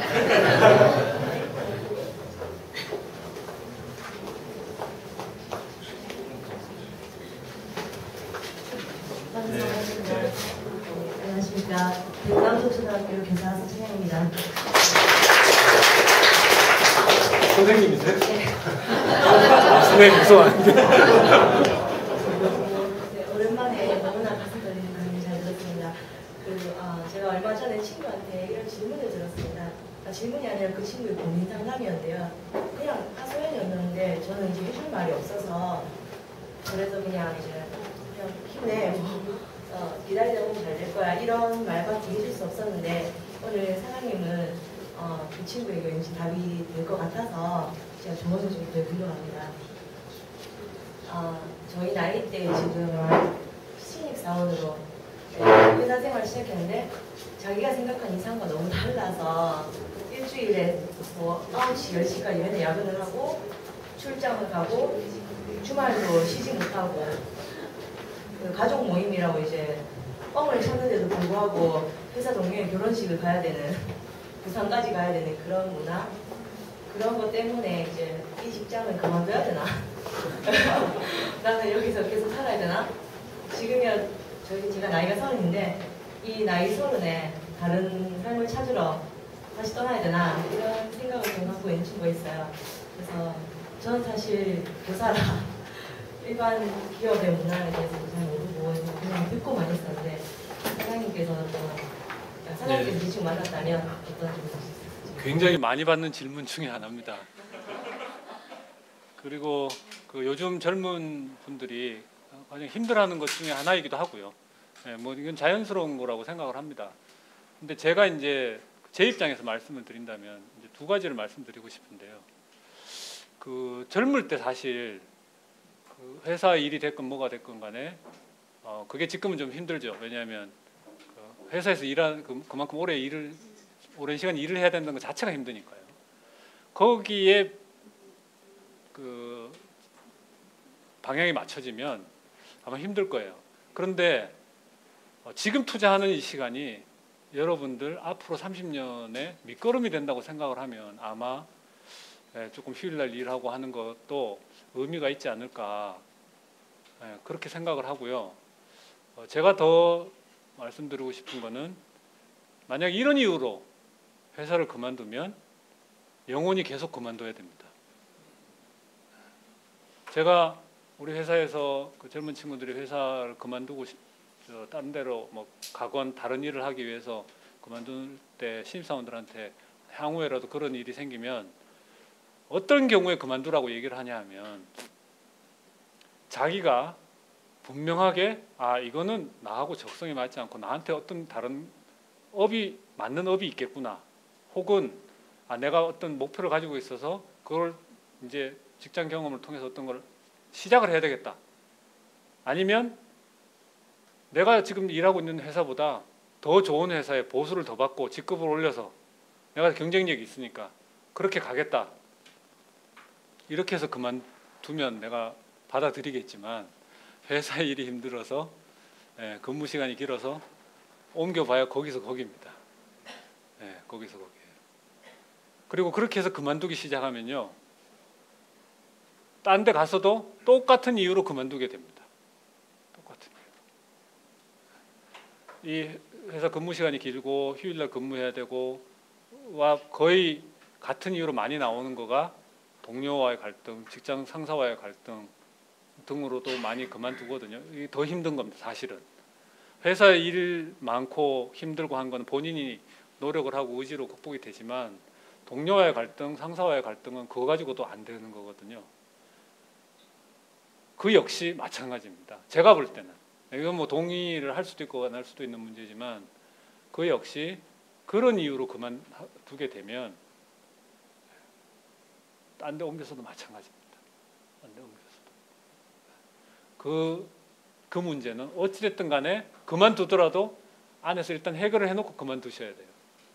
그래야 다른 회사로 가시건 다른 일을 하셔도 실패의 그 기억을 지운 상태에서 시작을 할 수가 있습니다. 의외로 오래 따라다닙니다. 오래 따라다녀요. 그래서 친구분한테 제가 그 조언을 해드린다면 지금의 시간은 투자하는 시간이다 라는 거 하나 하고, 또 하나는 그런 이유로는 절대 회사 그만두지 마라. 그러면 영원히 계속 그만둔다고 하십시오. 저라면 그렇게 말씀을 드리겠어요. 감사합니다.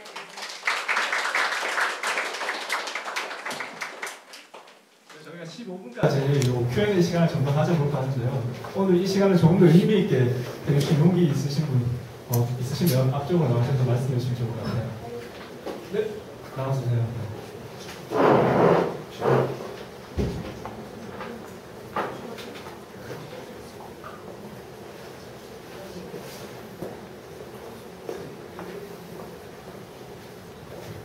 네, 안녕하십니까. 저는 영남대학교에 재학 중인 강승 학생이라고 합니다.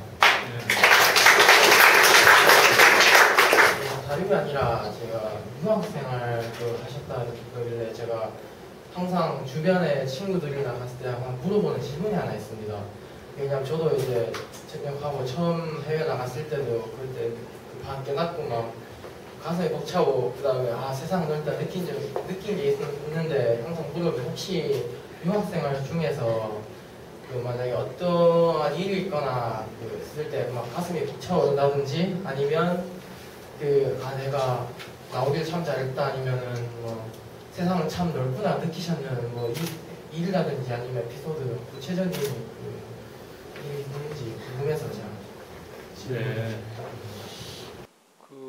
뭐 저는 결혼을 하고 유학을 갔기 때문에 뭐 특별히 왜 이건 뭐죠? 뭐 특별히 그런 거가 있었다기보다 제가 이게 유학생에 도움이 많이 됐다는 거는 뭐 그때도 그런 걸 느꼈지만 돌아와서 사실 많이 그런 걸 느꼈고요. 굳이 뭐 에피소드를 말씀을 드리자면 제가 공부하던 학교가 있던 지역에 코닥이라는 회사 본사가 있던 지역입니다. 코닥 여러분 어떤 회사인지 아시죠? 예, 카메라 필름의 뭐 대명사나 다름없고 고유명사가 되다시피 한 회사인데요. 그 회사가 지금 어떻게 됐습니까? 예, 없어졌죠. 제가 공부하던 시기에 마침 디지털 카메라가 막 개발이 되고 앞으로 디지털이 어떻게 될까라는 거가 격렬한 논쟁이 붙던 시기였었습니다. 그리고 제가 있던 지역, 미국은 사실 큰 나라이긴 하지만요, 우리나라처럼 대도시에서 이렇게 대도시가 도시 규모가 뉴욕이나 뭐 LA나 이런 큰 대도시 몇 군데를 빼면 사실은 굉장히 이렇게 조그만 도시들이 이렇게 형성을 하고 있는 그런 구조거든요. 그 지역 도시만 해도 코닥이라는 회사가 도시의 거의 어떻게 보면 절반 이상을 지탱을 하는 그런 조그만 도시의 회사였습니다. 근데 그때 코닥이라는 회사가 디지털 논쟁이 붙었을 때, 격렬한 논쟁이 붙었을 때 어떻게 의사결정을 하고 결론이 내려졌냐 하면, 기존에 가지고 있던 자산, 그 자산이 뭐냐면 필름을 만들 수 있는 공장입니다. 라인, 설비.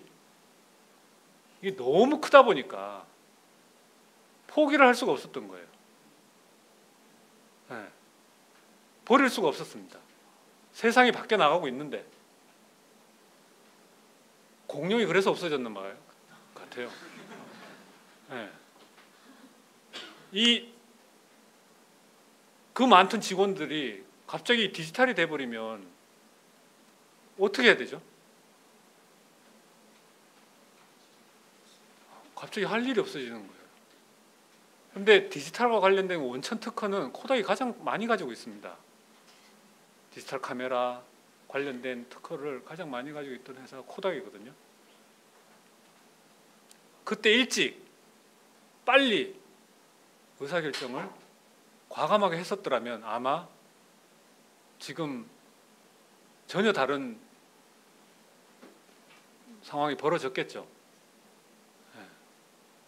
저는 학교 2년 동안 다니면서 경영과 관련된 과목들을 많이 들었는데 뭘 들었는지 기억 하나도 안 나는데, 코닥이 어떻게 그 과정에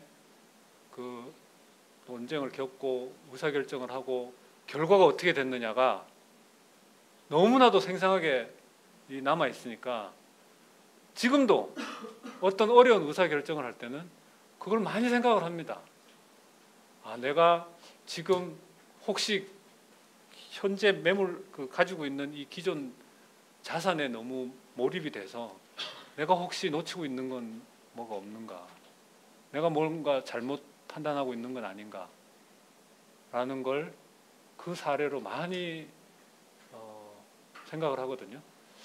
그래서 아까 질문에 딱 정답은 아니겠지만, 그때 그 현장에서 거기에 일하던 많은 임원진들, 또 거기 많이 일하던 주민들하고 학교에서 토론도 많이 해봤고 같이 생활을 했었기 때문에, 그리고 그때 그 당시에 지역 언론에서 어떻게 논쟁들이 오가고, 그때만 해도 뭐 정말 찬반 양론이 분분했습니다. 어떻게 될지 몰랐으니까. 근데 그 큰 회사가 없어지더라고요. 그 도시가 지금 황폐화됐습니다. 남아있는 건 학교 하나밖에 없어요. 학교 입장에서는 굉장히 안타깝죠. 졸업생 입장에서는. 답이 됐는지 모르겠습니다. 재미난 건지 아니면 유익한 건지 그런 스토리를 하나 알게 돼서 정말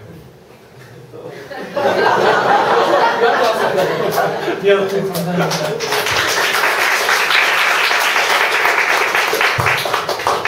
계속 얘기를 나누다 보니까 사장님이잖아요. 저희들한테 어떻게 좀 어려울 수 있는 존재이기도 한데, 유쾌한 말씀도 많이 해주시고 하다 보니까 점점 좀 친근해져가는 느낌이 들어서 굉장히 분위기가 따뜻해진 것 같다는 그런 생각이 많이 듭니다.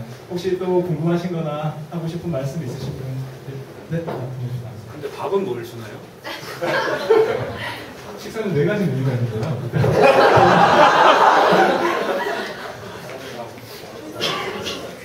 네, 안녕하십니까. 저는 지금 현재 계명대 기계자동차공학부 4학년 재학 중인 김동준입니다.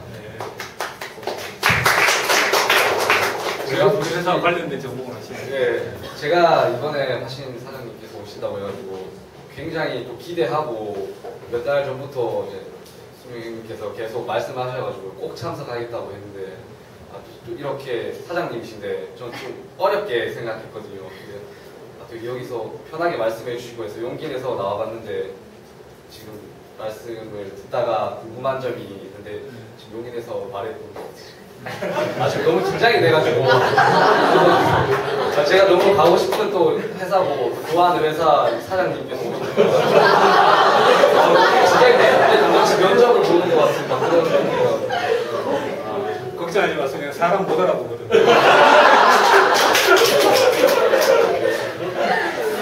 이런 제가 취업에 이제 앞두고 있으니까 그런 관련해 질문이 있는데요. 사장님께서는 이제 꾸준함을 보신다고 하셨는데 이제 만약에 신입사원을 뽑을 때 첫 만남으로 이제 이 사람이 꾸준함을 가지고 있는지 혹시 알 수 있는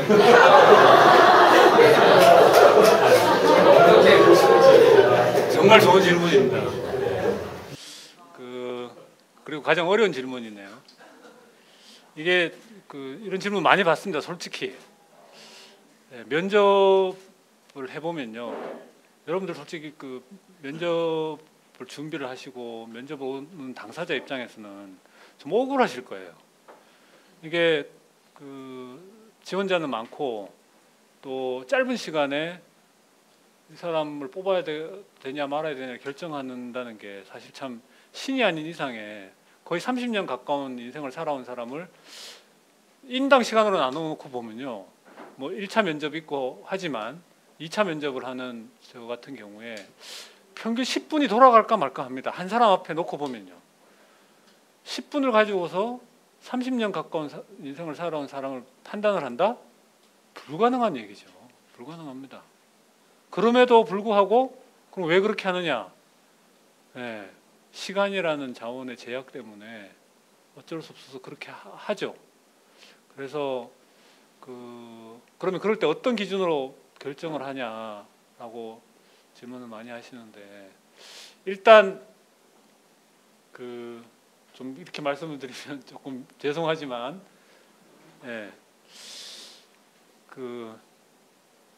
제 생각입니다. 30년 가까이 인생을 살면 그 과정에 겪은 게 어떻게 됐든 간에 그 사람의 행동과 얼굴에 나타난다고 저는 생각을 하거든요.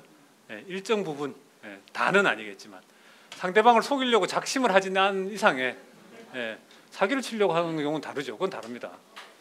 그렇지 않다면 짧은 시간이지만 어느 정도 본인이 감추려고 노력은 하겠지만 나타날 수밖에 없다고 생각을 합니다. 왜냐?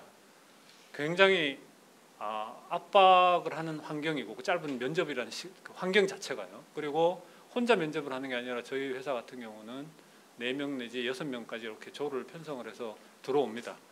그래서 상대방이 같이 동료, 지원을 한 사람이 무슨 얘기를 하는지도 잘 들었는지도 이렇게 질문을 던져서 이 사람이 이런 환경에서 어떤 경청을 하는 능력이 있는가, 또 짧은 시간에 이렇게 본인의 생각, 그러니까 준비된 답변을 말하는 게 아니라 본인의 생각을 얼마나 논리적으로 표현할 수 있는가라는 걸 보는 겁니다. 그게 어떤 정답을 정해놓고 이런 질문을 했으니까 이런 답이 나와야지 라고 해서 물어보는 게 아니라, 질문을 했을 때 이 사람이 얼마나 자신 있게 본인의 생각을 짧은 시간에 논리적으로 표현을 할 수 있구나 라는 걸 보고 판단을 하죠. 왜냐하면 이미 서류 면접했고 그 다음에 1차 면접했습니다. 그래서 어느 정도 다 그 뭐 스크린이 된 상태에서 최종 면접에 올라온 지원자들이기 때문에 어느 정도의 자격은 다 가지고 있는 사람들이라고 보는 겁니다. 그래서 아까 질문하신 것처럼 뭐 그 자기소개서는 사전에 다 읽어는 봅니다. 근데 요즘 자기소개서를 읽어보면 뭐 굳이 조언을 드린다면 너무 딱 틀이 정해져 있는 것 같아요. 그런 그런 훈련을 받아서 그런지는 모르겠는데 너무나 정형화되어 있습니다. 그래서 눈에 띄는 자기소개서 거의 없어요. 없어서 예를 들어서 50명 자기소개서를 읽으면 1명 정도 있을까 말까 합니다. 그래서 특이한 사항이 있는지 없는지만 체크를 하고 그런 상태이기 때문에 어떤 학교를 뭘 나왔는지 어디를 나왔는지 전공이 뭔지 참고 사항일 뿐입니다. 참고 사항일 뿐이고 그 자리에서는 어떤 눈빛을 가지고 있는지 얼마나 자신감이 있는지 얼마나 논리적으로 표현하는지 이런 걸 보고 결정을 합니다. 그래서 평소에 뭐라 그래야 되죠? 너무 어떤 직장 어떤 회사에 들어가야 되겠다고 생각을 하고 준비를 하지 마시고 내가 어떤 삶을 살아야 되겠다라고 생각을 하고 생활을 하시면 그게 더 경쟁력이 있을 것 같아요. 그게 인상 참 좋으시네.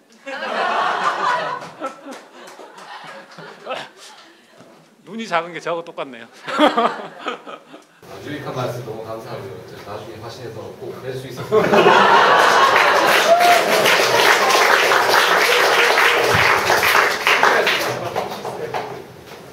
네, 김동준 군이었습니다.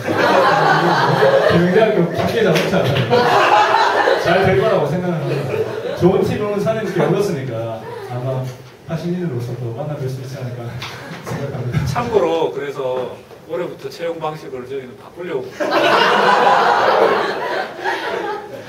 너무 이렇게 짧은 시간에 사람을 판단하는 게 위험한 것 같아서 올해부터는 좀 인턴 과정을 좀 거쳐서 한 2달여 동안 회사에서도 그 사람을 좀 평가할 수 있는 시간을 가지고 또 지원자 입장에서도 2달이라는 시간 동안 본인이 지원한 회사와 맞는지 그리고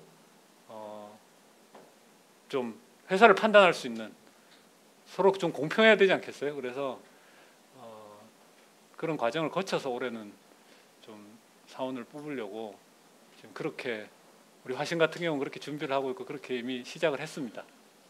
참고 사항이니까 그렇게 이해를 해주세요. 저 이제 식사 시간이 다 돼서 혹시나 한 분 정도만 더 여쭤볼까 하는데 뭐 궁금하신 거라든지 느낀 점이라든지 하고 싶어. 네. 아서 나와서 마지막으로. 네, 안녕하십니까. 저 또한 사원과 4학년 재학 중인 김수근이라고 합니다. 제가 여쭤보고 싶은 거는요. 아까 사장님께서 말씀하셨을 때 나 피하지 마. 괜히 또 이런 것 때문에 나온 것처럼 보여요. 궁금한 게 아까 말씀하실 때 스펙보다는 어떤 경험을 더 쌓고 견문을 더 쌓는 게 중요하다고 말씀하셨는데 저 또한 그렇게는 생각하고 싶은데 아무래도 제가 생각할 때는 스펙을 쌓은 사람일수록 어떤 일에 대해서 더 노력을 했고 어떤 일에 주어졌을 때 더 잘할 수 있는 사람이라고 저는 생각합니다. 그래서 그것에 대해서는 또 어떻게 생각하시는지 그러니까 뭐 견문을 쌓고 경험을 쌓는 게 너무나도 좀 애매하고 좀 흐린 그런 느낌이 들어서 그런 것에 대해서 어떻게 생각하실까요? 방금 굉장히 중요한 말씀을 하셨는데 방금 말씀하신 것처럼 생각을 하면 아무 문제가 없어요. 그러니까 자기가 어떤 거에 목표를 두고 노력을 해서 어떤 결과물을 얻은 거가 중요하다고 생각을 하신다고 그랬는데 그거는 의미가 있습니다. 그런데 그렇지 않고 내가 회사를 들어가야 되니까 영어 점수 따야 되고 남들 다 보니까 어학연수 갔다 와야 되니까 나도 어학연수 갔다 와야 되고 이렇게 생각으로는 하시지 말라는 겁니다. 내가 예를 들어서 뭐 요즘 토익 많이 보시던데 토익 점수 예를 들어서 900점을 받아야 되겠다. 900점을 받기 위해서 어떤 노력을 해야 되고 어떤 공부를 해야 되겠구나. 내가 얼마만큼 투자를 해야 되겠구나. 노력하는 과정에 의미를 두고 900점을 받았느냐 안 받았느냐가 중요한 게 아니라 그 과정에 의미를 두고 내가 900점이 될 때까지 노력을 해서 900점을 받았다라는 거에 의미를 두면 괜찮습니다. 900점을 받았으니까 삼성전자, 현대자동차 지원해야지 라고 생각하면 안 된다는 거죠. 예. 그런 의미입니다. 그래서 근데 이제 하나 여기서 이제 봉착되는 문제가 그러면 회사에서 일단 서류 전형을 하게 되면 그건 알 수가 없죠. 솔직히 알 수가 없습니다. 솔직히 알 수가 없기 때문에 참 아이러니하지만 똑같은 지원자 서류를 놓고서 구분을 할 때 일단은 다른 방법이 없으니까 자 학점 요즘 학교에서 학점 잘 주죠. 잘 주는데 그 잘 주는 와중에도 3.0 안 되는 사람들이 있거든요. 네. 그럼 뭔가 문제가 있는 거 아닌가? 라고 일단 생각을 하는 겁니다. 네. 기본적인 학교 생활을 하는 데 있어서 기본적인 성실함 또 갖추지 못한 거 아닌가라고 생각을 해서 예를 들자면 그렇다는 겁니다. 이건 아니지. 그러면 3.0은 넘어야 되겠다라고 생각하면 일단 3.0이 안 되는 사람들은 서로 전형에서 떨어지는 겁니다. 어쩔 수 없어서 그러는 거지. 일단 그거를 통과하기 위해서 기본적인 거는 갖춰야 되겠다는 거에 대해서는 저도 솔직히 부인하지 않겠습니다. 그렇지만 꼭 그것만 가지고 결정되는 건 아니라는 거죠. 물론 지금 현실적으로 그것도 없으면 일단 서류 전형도 통과할 수 없는 거 아니냐라고 질문을 하시면 그게 맞다고 밖에 대답을 할 수가 없는데 길게 놓고 보면 그게 꼭 모든 걸 결정하는 인자는 아니다라고 말씀드리고 싶다는 겁니다.